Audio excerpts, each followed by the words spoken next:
Bonjour à tous, bienvenue dans la jungle de Story Jungle. Donc aujourd'hui, nous allons parler du ménage entre les réseaux sociaux et la politique. Comment les politiques s'en emparent-ils? Qu'attendre d'un politique sur les réseaux sociaux? Et quelles sont les caractéristiques de cette campagne électorale que Jacques Ségala qualifie de campagne de mort-vivant? Pour répondre, nous accueillons Kéliane Martenon. Bonjour Kéliane. Bonjour. Bonjour. Donc merci d'avoir accepté notre invitation. Donc vous venez de quitter la communication numérique de l'Élysée. Vous vous êtes lancé à votre compte. Vous êtes également la créatrice de la newsletter sur les internets qui s'occupe des tendances innovantes de la communication. Donc ma première question concerne votre parcours. Comment on arrive à l'Élysée? Vaste question. Alors mon parcours au début, rien ne me prédestinait forcément à la com politique parce qu'à la base, moi j'ai fait Sciences Po plutôt en affaires publiques et j'ai commencé à m'intéresser à la politique comme ça en parallèle de mes études.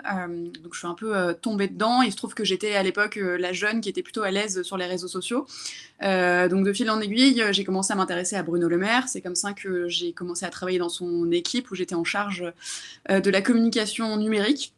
Donc j'ai suivi Bruno Le Maire à l'époque où il n'était que député.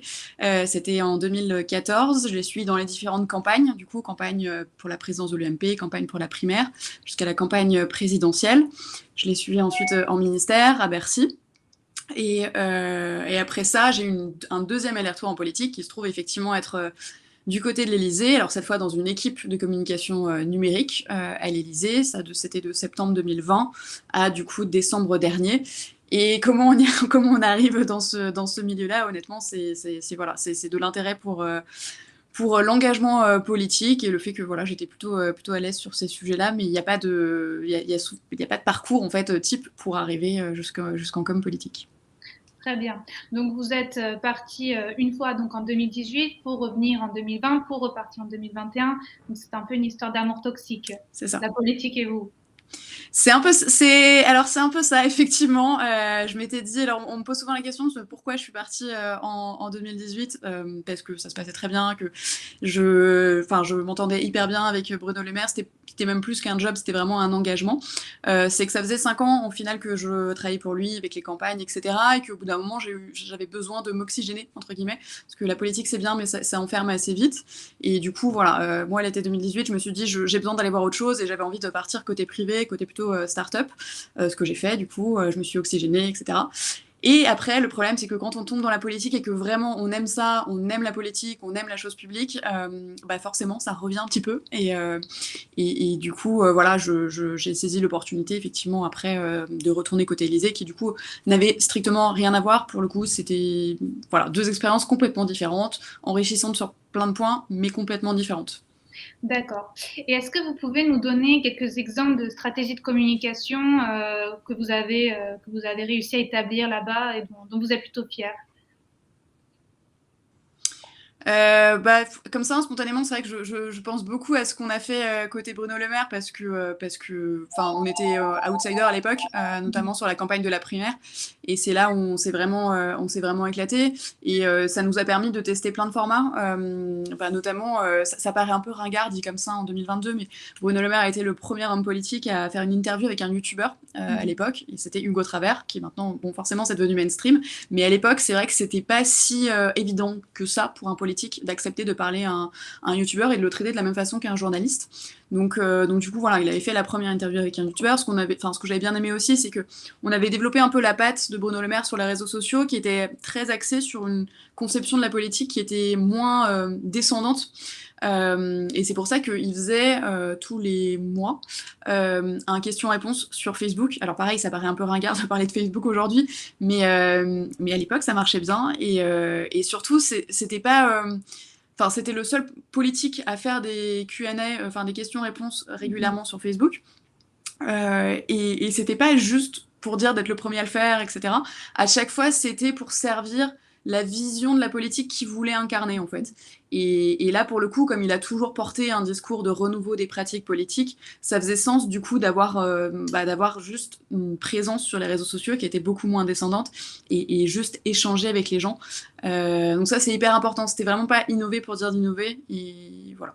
Et après, en exemple plus récent, pour le coup, côté Élysée, je pense que ce que j'ai préféré, mais encore une fois, on était une équipe, il n'y a pas que moi, c'était bosser sur des formats plus, alors influenceurs, même si je sais que le terme est souvent connoté péjorativement, un peu à tort, je trouve, mais une des questions que j'ai adoré traiter, on va dire, dans ces expériences politiques, c'est comment est-ce qu'on dépasse un plafond de verre. Parce qu'aujourd'hui, les gens qui font la démarche de s'abonner à un compte de politique, ils sont pas si nombreux que ça. Je pense qu'on plafonne au bout d'un moment. C'est souvent des gens qui font la démarche de s'intéresser à la politique, voire qui soutiennent la personne. Comment est-ce qu'on touche d'autres personnes, des personnes qui vont pas s'informer par ces biais-là.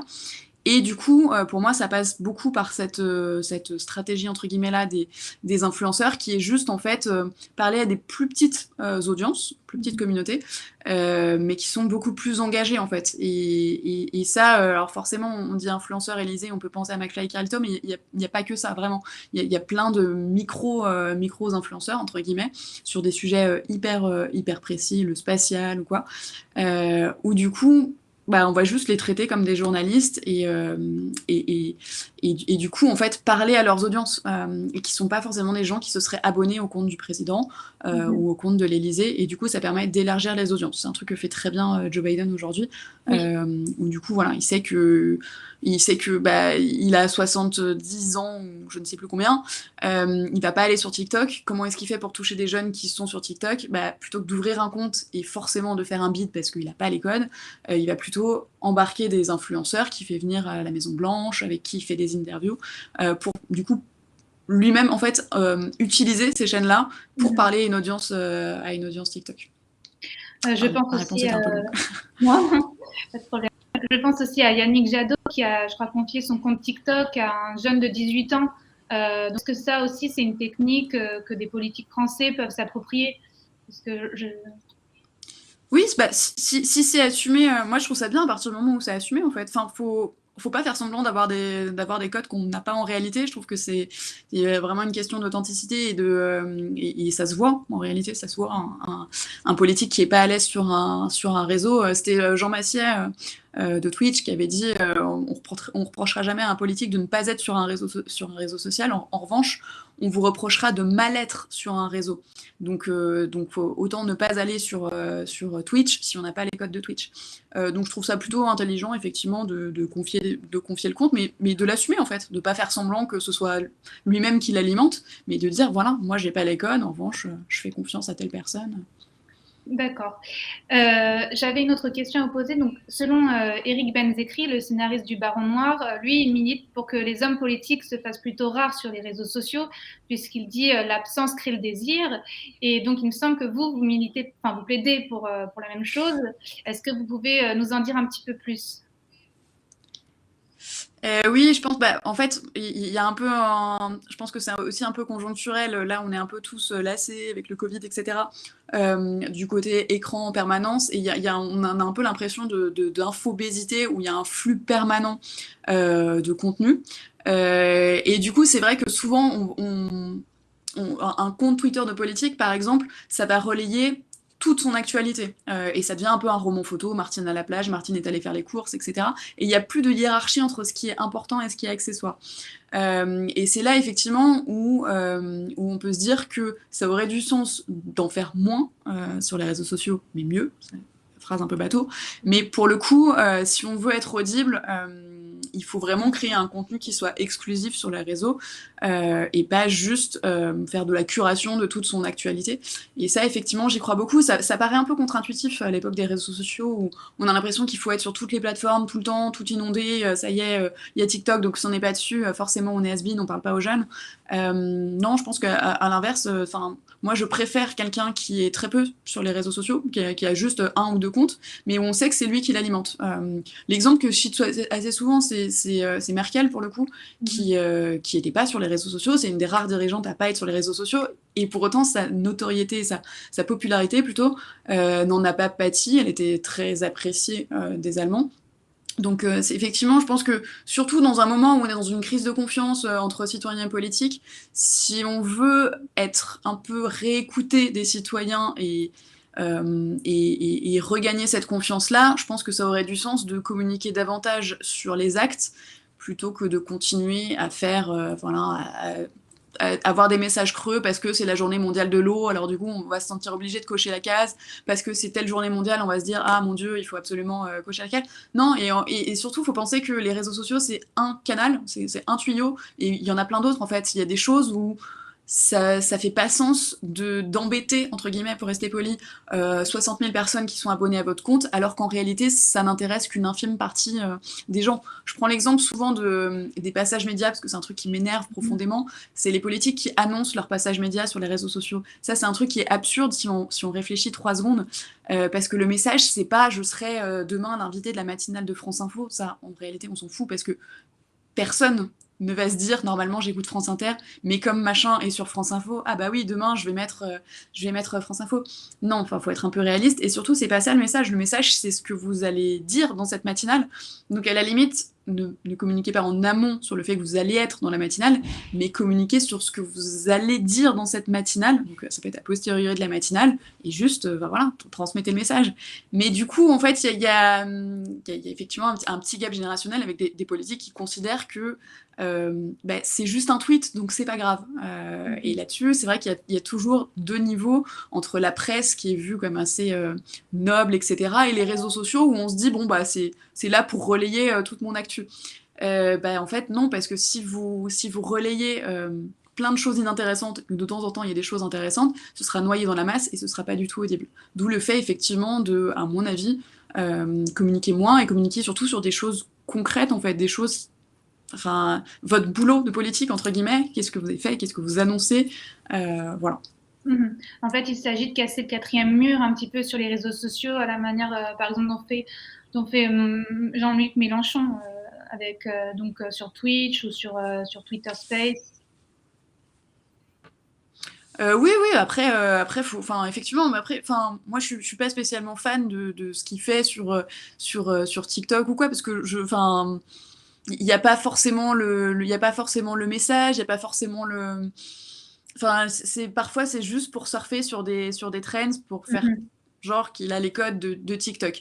Après, ce que j'aime bien, c'est la démarche qui est assez humble, c'est qu'il prétend pas connaître, prétend pas connaître les codes de Twitch, par exemple. Il va rester en se disant, voilà, mon équipe a montré que, on m'a dit que c'était intelligent, et donc là-dessus, il y a une forme, voilà, il y a une forme d'un peu vulnérabilité à assumer, en fait. Ok, ils connaissent pas les codes, ils essayent, et tant que c'est assumé, je trouve que voilà, ça limite un peu les risques. Oui, après, faut pas tomber dans le gadget, en mode faut aller sur Twitter Space, pardon, parce que c'est le dernier truc à la mode et que voilà. C'est toujours, c'est ce que je disais tout à l'heure sur Bruno Le Maire, faut voir qu'est-ce que ça sert au final. Ça sert à rien de multiplier les canaux pour dire d'être sur tous les canaux, parce que en réalité, en plus, vous allez avoir un peu les mêmes audiences sur tous les canaux. C'est votre cœur de cible, ça va être vos soutiens, etc. Donc au final, c'est assez artificiel de se dire bon, ok, je suis sur tous, oui, mais enfin bon, si c'est pour parler à la même cible. Nous avons une question de Randa dans le chat qui nous demande quel conseil pour rester authentique dans ce type de discours politisé. Rester authentique, ça veut juste dire en fait miser sur ses forces et ses faiblesses. Je trouve que tous les politiques n'ont pas les mêmes forces et les faiblesses. Je prends par exemple Bruno Le Maire, il était beaucoup moins à l'aise en vidéo qu'il ne l'est par écrit. Sa force, c'est plutôt sa plume. Dans ce cas-là, privilégier des médiums écrits, je sais pas, lancer une newsletter, faites des billets sur LinkedIn. Gabriel Attal, il est très bon en story Instagram. Bon voilà, il passe en story Instagram, c'est son. Mais en fait, c'est voilà, trouver le médium sur lequel vous êtes le plus à l'aise. Essayez pas de vous mettre d'apprendre des codes qui ne vous correspondent pas. Et puis surtout après, c'est vraiment encore une fois, faut le faire soi-même. En fait, je trouve que ça se voit dans tous les cas. Un CM n'ira jamais aussi loin, n'aura pas le ton du politique. Donc d'où le fait effectivement dans l'idéal qu'ils le gèrent eux-mêmes et qu'ils gèrent un ou deux réseaux sociaux. C'est pour ça qu'il faut pas partir sur ils peuvent eux-mêmes alimenter tout leur réseau. C'est pas le discours. Mais s'ils s'investissent eux-mêmes sur un, ça se voit. Et je trouve que ça fait un peu la différence. Après, il y a toujours l'argument du temps qui vient, qui vient dès qu'on dit ça. On se dit ah mais ils ont pas le temps, tu comprends, leur agenda est chargé. Et là, j'ai pour habitude de répondre que bah, ils ont le temps d'aller faire des matinales. Une matinale, ça veut dire au bloquer au moins minimum une demi-heure sur place. Ça veut dire 1 heure de préparation en amont. Grosso modo, on va dire 2 heures. Vous comparez avec ce qu'il faut pour faire un post sur les réseaux sociaux, un tweet. Bah voilà, c'est pas une question de temps, vraiment. Oui. Donc là, on a parlé de l'usage des réseaux sociaux de manière générale par les politiques. J'aimerais qu'on aborde un peu au cœur du sujet, la campagne électorale.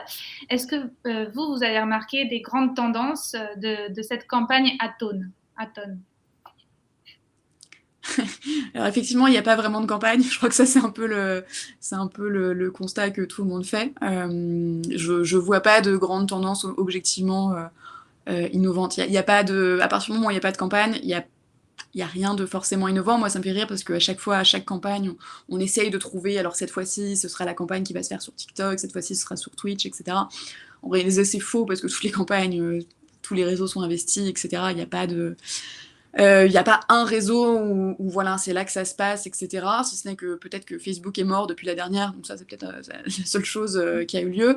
Après, voilà, j'entends aussi cette année, c'est la Netflixisation de la campagne, etc. Oui, c'est des formats qui étaient pas forcément là aux autres élections. Après, j'ai tendance quand même à rester un peu modérée sur l'emballement qu'il y a autour de ces formats, tout simplement parce qu'il faut se poser la question de qui ça touche en fait. Là, je parle des web-séries entre guillemets qui sont lancées par des candidats comme Mélenchon, comme Macron, etc. C'est voilà, ça fait du buzz au départ, parce que forcément c'est nouveau, donc ça attise la curiosité, etc. Au fur et à mesure des épisodes, on se rend compte qu'au final, les audiences diminuent, et surtout que ça se resserre sur un cœur de cible, qui sont les militants. Donc du coup, c'est là où je modère un peu, c'est que oui, c'est bien pour mobiliser sa base, exciter ses militants, etc. Et on a besoin d'alimenter ces militants, de les rebooster, etc. Parce que derrière, c'est des porte-voix qui vont convaincre. Mais c'est pas forcément l'enjeu pour moi de cette présidentielle. L'enjeu de la présidentielle, c'est plus l'abstention. C'est comment est-ce qu'on parle à des gens qui sont plutôt blasés par le fait qu'il n'y ait pas de campagne, justement. Et je suis pas sûre que ce soit la réponse, au final. Donc voilà. Donc pour répondre, je vois pas énormément de grandes tendances où je me dis waouh, ça c'est incroyable. D'accord. Et selon Philippe Moré-Chevrolet, qui est un spécialiste de la com politique, selon lui, il n'y a que 4 candidats qui assument une vraie campagne numérique: Zemmour, Mélenchon, Macron et Le Pen. Est-ce que toi, vous partagez son point de vue? Honnêtement, non, parce que tout le monde fait des campagnes. Après, chacun jugera sur qu'est-ce que. En gros, c'est quoi le critère? C'est est-ce qu'il faut être sur toutes les plateformes? Est-ce qu'il faut faire du buzz pour se dire qu'on fait une campagne numérique? Non, je pense que tous font une campagne numérique. Après, plus ou moins poussé, plus ou moins, qui leur ressemble surtout. Si on prend Zemmour, oui, très bien. Leur force, c'est de pousser des tendances Twitter. Ok. Donc ils ont des bots pour faire ça, ils ont une intelligence pour mobiliser leurs militants. Pour moi, c'est les deux pans. Ils ont des comptes automatisés plus des militants très organisés. Et donc du coup, ils ont un effet masse essentiellement sur Twitter.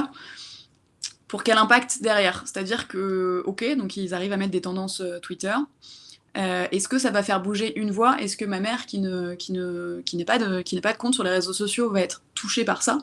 Non, la réponse est non, sauf si les médias relaient ce genre de choses et derrière vont faire des articles sur j'en sais rien, telle ou telle tendance Twitter, etc. Mais au final, c'est assez artificiel. C'est une poignée de personnes qui ont une capacité à influencer un réseau qui, en l'occurrence, est un réseau qui est assez politisé et surtout assez regardé par les journalistes, pour un peu influencer l'agenda médiatique, entre guillemets. Mais pour moi, tout ça, c'est assez artificiel. Oui. Nous avons une question de Gilles. Bonjour Gilles. Et justement, comment on parle aux abstentionnistes? Bah, pour moi, c'est là, j'en reviens à ce que je disais au début sur la stratégie d'influenceur. Pour moi, c'est élargir les audiences et c'est aller sur des audiences sur lesquelles, enfin, qu'un politique ne toucherait pas. Et pour le coup, ça, c'est pas forcément faire de l'influenceur mainstream qui a des millions de followers, etc. C'est plus au contraire des petites niches à chaque fois, très spécialisées. Un peu comme en fait c'est l'équivalent de la presse locale, version digitale. Et c'est donc plus effectivement aller voir des influenceurs, on peut dire des micro-influenceurs, mais des influenceurs assez moyens, pour les traiter comme des journalistes, encore une fois, c'est-à-dire qu'ils ont une liberté éditoriale qui est totale, mais les embarquer sur des sujets précis. On peut présenter son projet sur telle ou telle thématique et en discuter avec un influenceur spécialisé qui a la légitimité de parler de ces sujets. Et je trouve que cette stratégie, entre guillemets, des influenceurs répond à un problème de crise de confiance parce que ces audiences-là d'influenceurs, elles se sont construites autour de la personnalité de l'influenceur. Elles sont généralement très engagées parce que c'est des personnes qui ont fait la démarche volontaire de s'abonner à cette personne-là. Et donc, du coup, ça permet de toucher vraiment une audience hyper engagée. Donc pour moi, la réponse, c'est vraiment sortir des comptes propres du politique ou de l'institution. Hein, voilà.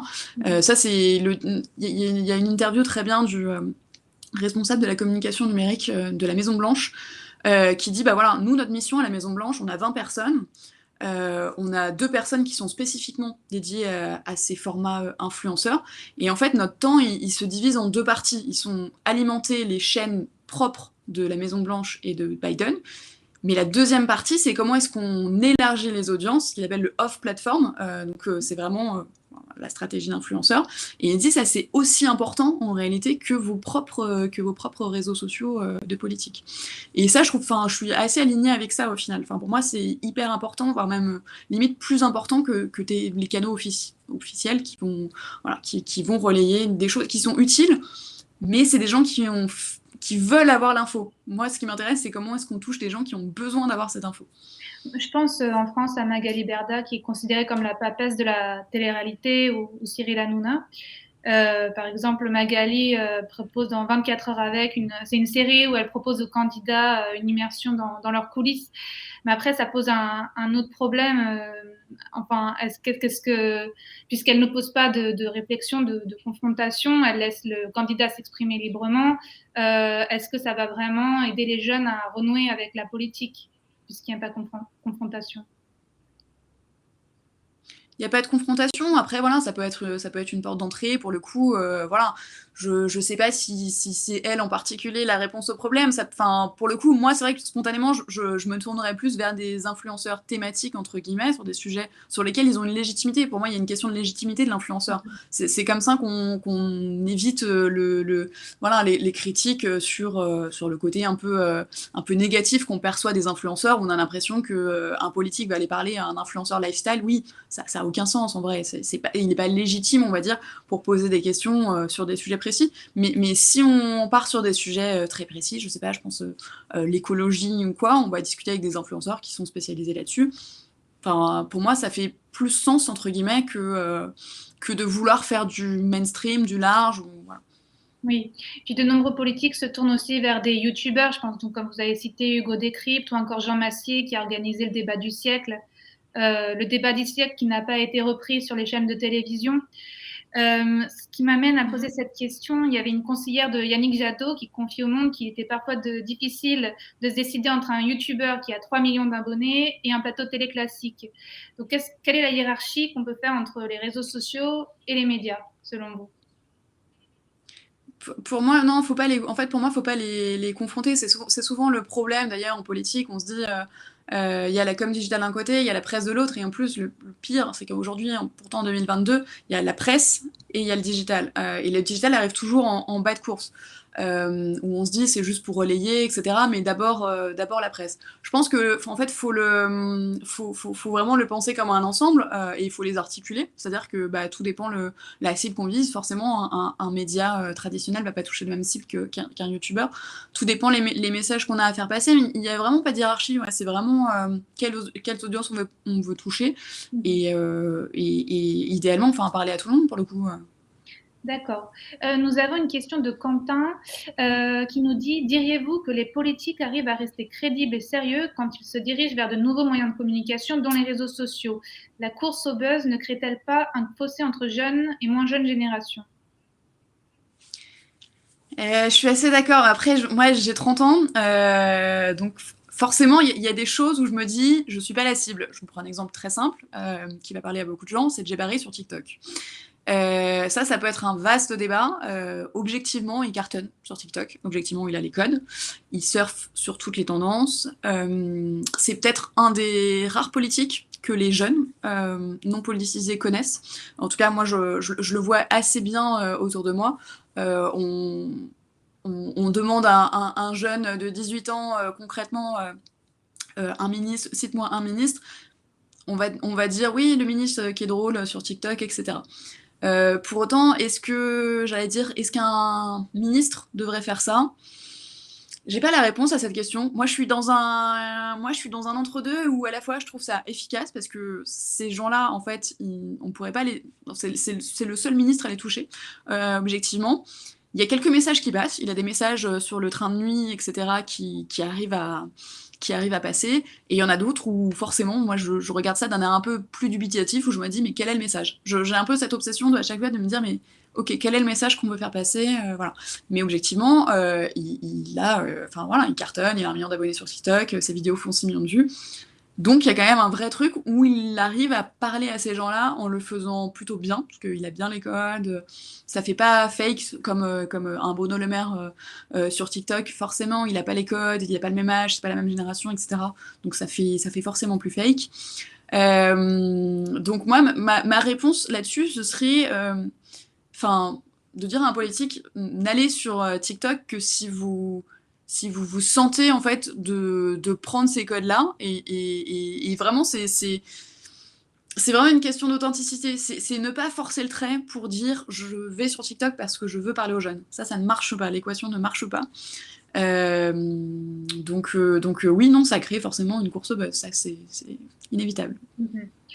Gilles nous demande, et quelle place pour LinkedIn dans la stratégie politique? Alors c'est marrant, LinkedIn, ça a toujours été un peu effectivement le dernier dans la hiérarchie des réseaux sociaux pour un politique. J'ai envie de dire aussi, ça dépend de quelle politique on est. Si on est, je sais pas, ministre de la santé ou quoi, ou c'est pas forcément sa cible principale. Si on est ministre de l'économie, forcément, LinkedIn est assez central. Mais non, je pense que c'est effectivement assez sous-utilisé. Et là, quelle stratégie? Après, c'est toujours pareil, c'est est-ce qu'on est à l'aise plutôt par écrit, est-ce qu'on est plutôt à l'aise en vidéo? Et c'est surtout, enfin, raconter des choses intéressantes, c'est-à-dire des trucs très concrets qu'on a fait. Enfin, c'est vraiment le contenu, en fait, plus que le médium en soi, qui a travaillé, et le fait de pas répliquer juste sur LinkedIn ce qu'on met par ailleurs sur autre chose. Donc réfléchir à, voilà, LinkedIn, c'est une cible assez particulière, qu'est-ce qu'on a envie d'y dire de son action, et après, voilà, sous quelle forme. Oui. Pour finir, est-ce que vous vous attendez à des performances en termes de communication dans la dernière ligne droite de la part des candidats?